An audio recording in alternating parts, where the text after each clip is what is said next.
Hola, mi nombre es Itzel Mauri y el día de hoy me complace compartir un poco de lo que he aprendido durante el curso de taller de integración y práctica docente. Durante estas sesiones se han reforzado mis ideas y conocimientos a reflexionar todo lo que implica ser un profesor. Podemos empezar a preguntarnos, ¿por qué ejerzo como docente? ¿Cómo puedo mejorar mi labor? ¿Cómo me estoy capacitando? ¿En verdad hago que mi trabajo como docente trascienda? ¿O cómo es que quiero que me recuerden mis alumnos el día de mañana? Hay un sinfín de razonamientos como estos que no debemos olvidar. Por lo contrario, analizar continuamente el papel que estamos desarrollando en nuestra aula. La sociedad en la que vivimos actualmente requiere de docentes que se involucren de manera efectiva tanto en un cuestionamiento crítico como en la reflexión profunda. Este es precisamente el tema con el que quiero empezar. El contexto pedagógico actual, que se caracteriza por la diversidad creciente que existe entre los estudiantes, requiere del docente la capacidad para adaptarse y ajustarse a un conjunto de diferentes étnicas, estatus social, socioeconómico, nivel de desarrollo, motivación para aprender y obtener logros, entre muchas otras cosas. Para poder responder de manera apropiada a esta diversidad, se requiere que los maestros seamos reflexivos. Este tema me parece sumamente interesante porque el asumir una actitud reflexiva contribuye a que los docentes reconozcamos comportamientos y prácticas que inhiben nuestro potencial para la tolerancia y la aceptación, elementos que son vitales para enfrentar las diferencias de todos los estudiantes en una sociedad heterogénea. Notamos que un objetivo explícito de la práctica reflexiva es el de lograr un conocimiento y una comprensión profunda, que formará la base no solo para consolidar alternativas educativas, sino además para tomar acciones con el fin de mejorar continuamente la práctica a través de la carrera profesional que desarrolla el docente. Entonces, convertirse en un practicante de la reflexión significa crecer y expandirse de manera permanente y abrirse a una mayor variedad de opciones posibles y respuestas a las situaciones del salón de clase. Pero nosotros, ¿qué ganamos al construir el hábito de la práctica reflexiva?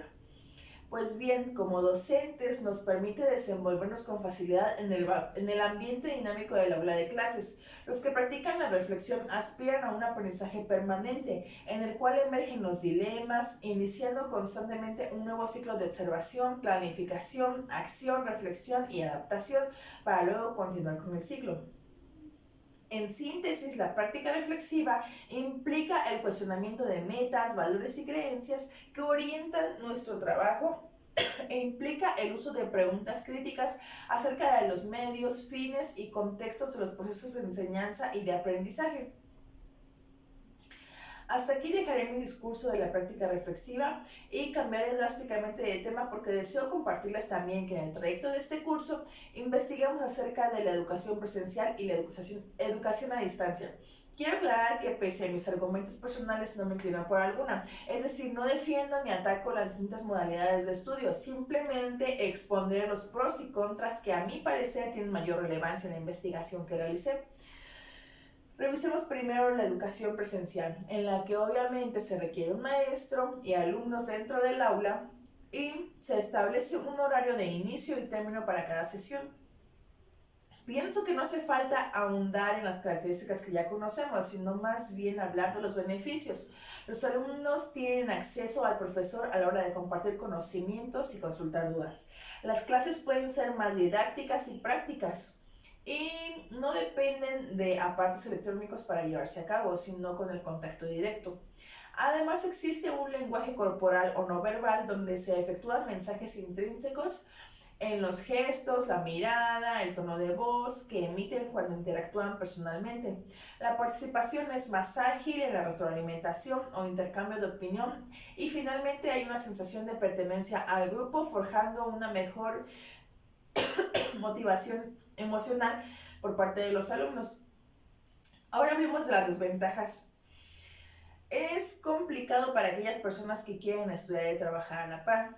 El tiempo y costo de traslado, el material didáctico, el uniforme, en ciertos casos, incluso el consumo de alimentos dentro del horario de clases implica una inversión de tiempo y dinero. Limita las posibilidades de estudio a personas con discapacidades físicas, las que viven en lugares remotos o que tienen recursos limitados. En ocasiones, en grupos muy numerosos, una técnica didáctica mal aplicada puede generar aburrimiento o distracciones en los alumnos, y los maestros no siempre están preparados para controlar al grupo. Además, se pueden presentar conflictos personales entre los participantes de la clase. Por otra parte, aunque la relación con el profesor es directa, no siempre es individualizada y el tiempo va a depender de cuántos alumnos haya que atender. Por último, en la evaluación se puede dar el caso de que los alumnos tienden a copiar, obteniendo una calificación que no corresponde a su rendimiento real. Con lo anterior, yo he podido concluir que la modalidad presencial es la más común entre la población, ya que está orientada hacia un aprendizaje cooperativo, contando con instalaciones avaladas por el gobierno que facilitan la educación de muchas personas, principalmente de niños y jóvenes con menores responsabilidades sociales. Ahora hablemos de la educación a distancia, misma que estoy experimentando en este preciso momento, y es caracterizada por la separación física entre el profesor y alumno. Se lleva a cabo sin la necesidad de un espacio físico. Y bueno, esta modalidad está sustentada en el uso de tecnologías de la información y comunicación y sus recursos asociados. Consta de un modelo flexible en el que no se requiere un horario establecido para revisar los contenidos del programa.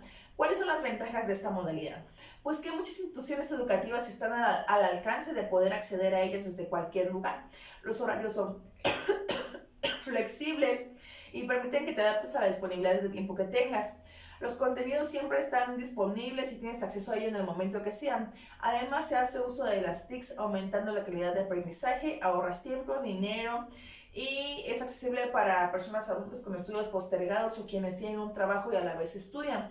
Los alumnos pueden desarrollar una alta capacidad para regular su propio aprendizaje, favoreciendo así sus actitudes y valores de responsabilidad, disciplina, compromiso para lograr ser autónomos, entre muchos otros beneficios. Esos solamente son los puntos que yo considero más importantes. Ahora, entre las desventajas de esta modalidad a distancia, es preciso mencionar que es difícil para las personas que no tienden a ser organizadas ni tienen fuerza de voluntad. Reduce las posibilidades de socializar al no tener un lugar físico al que acudir para establecer relaciones personales con el resto de los compañeros. Otra situación en contra es que una mala conexión a internet o una falla en el equipo o material de trabajo pueden generar retrasos o dificultades al interrumpir el ritmo de trabajo. No está por demás mencionar que el trato directo con el profesor únicamente se produce de forma virtual, por lo que puede haber un retraso en la resolución de dudas, retroalimentación o rectificación de errores en las tareas. Quizás sea mucho atrevimiento de mi parte, pero considero que quienes optan por esta opción en la educación son personas autónomas, orientadas hacia un aprendizaje individual, personas que tienen un mayor dominio de las tecnologías de la información y comunicación.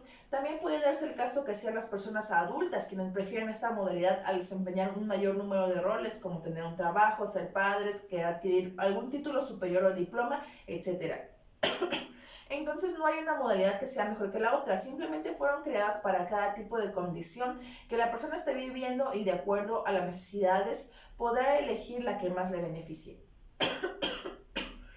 Es así como presento a grandes rasgos lo que pude aprender de este curso, agradeciendo siempre al Dr. Jorge García Estrada por su asesoría y admirable labor docente que desempeña al encabezar este tipo de trabajos y al impulsarnos a superarnos cada día como docentes. Gracias.